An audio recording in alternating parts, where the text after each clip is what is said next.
Salut à tous, on se retrouve pour une vidéo débrief concernant le match nul entre le FC Barcelone et Manchester United. Donc on a eu un 2-2 et je ne suis absolument pas content de ce que j'ai vu. Pas forcément du résultat, mais de ce qui s'est passé durant ce match et des choix notamment de Xavi. On va commencer par la compo et là directement on voit des folies. On voit donc le cirque qui se produit avec Marcos Alonso et Jordi Alba titulaires.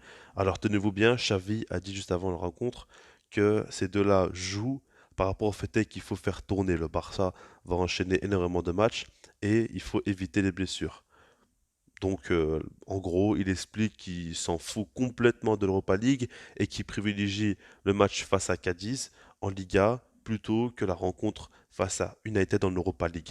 Ce qu'il faut comprendre, c'est que la compétition en elle-même, c'est pas forcément la plus grande, l'Europa League, on le sait très bien. Et Laporta l'avait dit, la priorité, ça reste la Liga. Et même en tout début de saison, je vous l'avais dit, le côté national reste plus important que l'Europe pour l'instant, pour le Barça, en tout cas pour cette saison, parce qu'il faut revenir petit à petit et que ce serait bien de commencer par le côté national.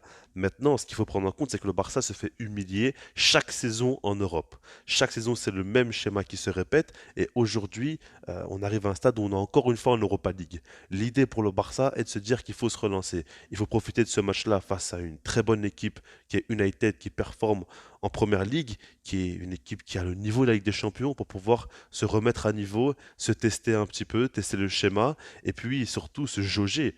Et surtout, même, je dirais, profiter de ce match-là pour regagner de la confiance dans des matchs comme ça, européens. Le problème, c'est que tout ça ne s'est pas produit parce que Xavi s'en fout de cette compétition et que du coup, quand la saison prochaine, on sera encore une fois en LDC, ça va encore une fois bégayer à cause de ça. Le Barça n'arrive pas à passer ce cap mental en Europe et c'est extrêmement problématique. Maintenant, par rapport à la rencontre, quand on regarde bien, il y a eu des temps forts des deux côtés, dans les deux périodes. Honnêtement, c'est pas. Pour moi, il n'y a pas une équipe qui mérite forcément de gagner. Alors oui, le Barça a bien fini le match et ils auraient pu marquer vraiment dans la dernière minute assez largement. Maintenant, United aussi a eu des temps forts et ils ont quand même dominé certains moments du match.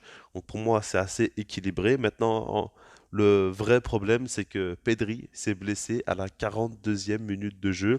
Il est sorti à la place de Sergio Roberto. Donc tu perds Pedri, tu fais rentrer Sergio Roberto. Imaginez-vous le gain de qualité que tu perds.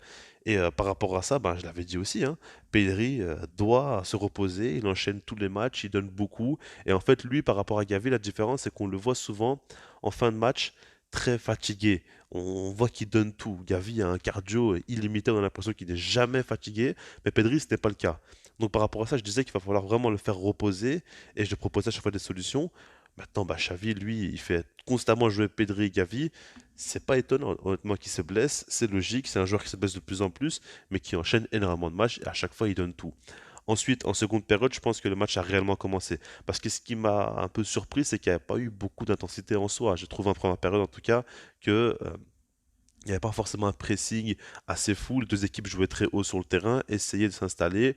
Et quand l'équipe, que ce soit United ou le Barça, n'avait pas le ballon, ils n'essayaient pas forcément de le récupérer le plus vite possible. En seconde période, il y a eu plus d'intensité, il y a eu plus de choses qui se sont produites. Et surtout le Barça qui a marqué très rapidement dès la 50e minute de jeu sur corner avec Marcos Alonso. C'est plutôt bien, voilà, au moins lui il met son but, c'est vrai que c'est illogique qu'il joue ce match-là, mais au moins il met son but sur corner. Après, tenez-vous bien, hein, 2 minutes plus tard, il est fautif sur le but encaissé, but de Marcus Rashford, où c'est vrai que au niveau de l'action, et je vais revenir un peu plus tard, il y avait un problème notamment au niveau du milieu de terrain, où il y a trop d'espace. Et du coup, le truc, c'est qu'au niveau de la vitesse, il s'est fait complètement bouffer, Marcos Alonso, et c'est pas la première fois dans ce match-là. On l'a vu plusieurs fois face à Rashford ou même d'autres joueurs, qu'au niveau de la vitesse, c'est une catastrophe. Mais juste dans les tout premiers mètres, on le voit directement, il s'est fait dépasser. Et évidemment, quelqu'un comme Christensen, qui a une très bonne lecture de jeu et qui est beaucoup plus rapide, aurait beaucoup plus apporté et que ça aurait évité beaucoup de fois Ter Stegen à devoir s'employer. Donc Rashford marque, égalise, et 7 minutes plus tard, on a un CSC, encore une fois, de Jules Koundé. Alors je ne vais pas forcément lui en vouloir, c'était un gros cafouillage. Maintenant, ce qui me dérange de cette action-là, c'est que on voit très clairement que Rashford, après le corner, il est directement avec le ballon et surtout avec énormément d'espace devant lui, il n'y a pas forcément de pression. Et en fait, il y a eu un gros moment de flottement. Ça m'a rappelé un petit peu le match face au Bayern Munich cette saison avec des champions, le match aller, où en seconde période, il y a eu un moment donné où le Barça a eu un gros flottement et a encaissé deux buts coup sur coup. c'est la même chose et c'est encore une fois les mêmes symptômes qui reviennent du côté du Barça et c'est fatigant, tout simplement. Et puis on a vu quand même une petite période où United a été vraiment dans un temps fort et a fait beaucoup de mal au Barça. Ter Stegen a dû faire quelques arrêts et il y a eu quelques ratés, notamment côté United aussi. Et maintenant, ce que j'aimerais dire, c'est que le milieu de terrain, pour moi, a été très mauvais. Donc, tu n'as pas Busquets, ok, mais tu dois mettre Kessié et tu dois mettre aussi Sergio Roberto assez rapidement. Il n'y a pas eu de maîtrise, tout simplement. Sans Pedri, sans Busquets, tout devient compliqué. Avec De Jong qui a un rôle un peu plus bas sur le terrain aussi. C'est problématique tout simplement, mais surtout défensivement, j'avais l'impression qu'il y avait trop d'espace. Il y avait un trop gros écart entre le milieu de terrain et la défense, ce qui fait que United avait facilité à réussir à trouver un homme libre qui avait de l'espace devant lui et qui pouvait tout simplement attaquer la surface. Et puis à chaque fois, il y avait pas mal de situations dangereuses dans la surface du Barça. Et ça, c'est pas normal. En fait, on a retrouvé les mêmes problèmes défensifs du Barça lors des précédentes saisons. Et par rapport à ça, c'est logique. Marcos Alonso et Jordi Alba étaient titulaires. Donc, logiquement, défensivement, c'est compliqué. Ça, on s'en doutait. Maintenant, il y a quand même des changements qui arrivent à la 66e minute de jeu. Ansu Fati, Christensen et Alejandro Balde entrent. Bizarrement, hein, c'est là que Xavi décide de réagir. Encore une fois, hein, il attend que le Barça encaisse des buts pour réagir, alors qu'on voit très bien que le jeu n'était pas forcément top, que défensivement l'équipe subissait beaucoup. Alors oui, le Barça a pas mal d'occasions aussi, quelques déchets, mais généralement c'est pas normal de concéder autant. C'est plus le cas du Barça actuellement cette saison, qui est largement meilleur défensivement à la base. Et donc, pour moi, le Barça commence réellement son match à la 66e minute de jeu, après tous ces changements. Et puis, 10 minutes plus tard, il y a le but de Rafinha. Donc, Rafinha qui voulait faire un centre à la base, mais qui arrive à marquer. Après, quand on regarde le centre, il a vraiment très bien donné dans une excellente zone. Et ça a apporté ses fruits, pardon. Et donc, par rapport à ça, donc 2-2. Et le Barça a poussé, pas mal d'occasions qui sont arrivées, mais pas de but. Maintenant, ce que j'aimerais dire, c'est que ça me dérange fortement en fait. Le problème c'est que Xavi fait des mauvais choix. On voit que aussi à la 82e minute de jeu, il fait rentrer Ferran Torres à la place de Rafinha, alors que Rafinha, soyons honnêtes, il fait un bon match, dans le sens où surtout au niveau de sa mentalité, au niveau de son engagement, il a été exemplaire. Pour moi, honnêtement, il a été exemplaire dans le sens où du début jusqu'à la fin, il a été très motivé. On a senti quand même les joueurs qui n'étaient pas non plus toujours dans le match très motivé à se donner à fond. Lui n'a pas hésité une seule seconde. Quand il sort, il est extrêmement énervé et ça me fait plaisir honnêtement parce qu'on voit un gars très impliqué et qui n'a pas eu froid aux yeux. Pour moi, il a beaucoup apporté, il a beaucoup tenté de dribble d'un contre un. Je suis satisfait de son match, honnêtement. Au final, il a un but et une passe D. Il a été plus que jamais décisif. Et en dehors de ça, dans le match, il a quand même beaucoup apporté. Maintenant, pour en revenir à Xavi, il fait des très mauvais choix. Il montre à ses joueurs que l'Europa League, c'est pas forcément très important. Il les met un petit peu dans l'embarras parce que tu as déjà Busquets et Dembélé absents. Tu rajoutes encore une fois donc Baldé et Christensen. Et puis tu as rapidement une blessure. Donc là, ça commence vraiment à devenir je dirais pas une équipe B, mais quand même pas mal de changements par rapport au 11 type qui a été travaillé depuis des semaines et des semaines. Donc c'est pas forcément logique, très clairement.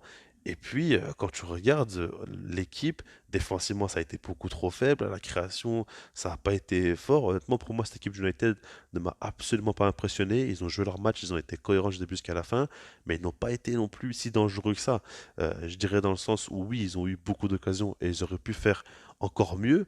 Mais pour moi, le Barça avait largement la place de proposer beaucoup plus. Ça a été un non-match du Barça. United a été cohérent et a été bon, évidemment, mais il y avait vraiment beaucoup mieux à faire et ça me dérange très fortement. Donc là, maintenant, tout va se jouer à Old Trafford, donc à l'extérieur, chez Manchester United, et le Barça devra sortir un gros match. À ce moment-là, ça va pas du tout être facile, ce sera dès la semaine prochaine. Et c'est vraiment dérangeant par rapport à Xavi, par rapport aux joueurs aussi au niveau de l'attitude, par rapport à des joueurs comme par exemple Koundé, pour moi qui n'a pas du tout fait un bon match, mais aussi Robert Lewandowski. Je le dis hein, sans arrêt, mais il nous manque ce côté tueur, ça va pas du tout. J'ai l'impression qu'il veut trop plaire au public, trop faire de beaux gestes, mais au bout d'un moment, marque des buts, joue beaucoup plus simple. C'est vrai qu'autour de lui, c'est pas toujours le top, surtout quand il y avait Jordi Alba sur le terrain qui jouait un peu plus bas. T'avais seulement Rafinha. Pedri est vite blessé, donc sorti, t'avais Sergio Roberto, voilà, c'était pas la folie, mais Il a eu des occasions de se montrer et des moments où il aurait pu faire, ou même il aurait dû faire beaucoup mieux. Mais bon, je vais pas forcément tirer sur un joueur, surtout sur Xavi, qui est le principal fautif de ce match. Ça reste un match nul en soi, c'est pas catastrophique, mais c'est par rapport à l'image du club. Et il faut comprendre que les enjeux ne sont pas que concernant ce match-là, mais concernant aussi le futur du Barça et sur les prochains matchs qu'il y aura en Europe. En tout cas, voilà, je laisse là-dessus, puis sinon moi je vous dis peace.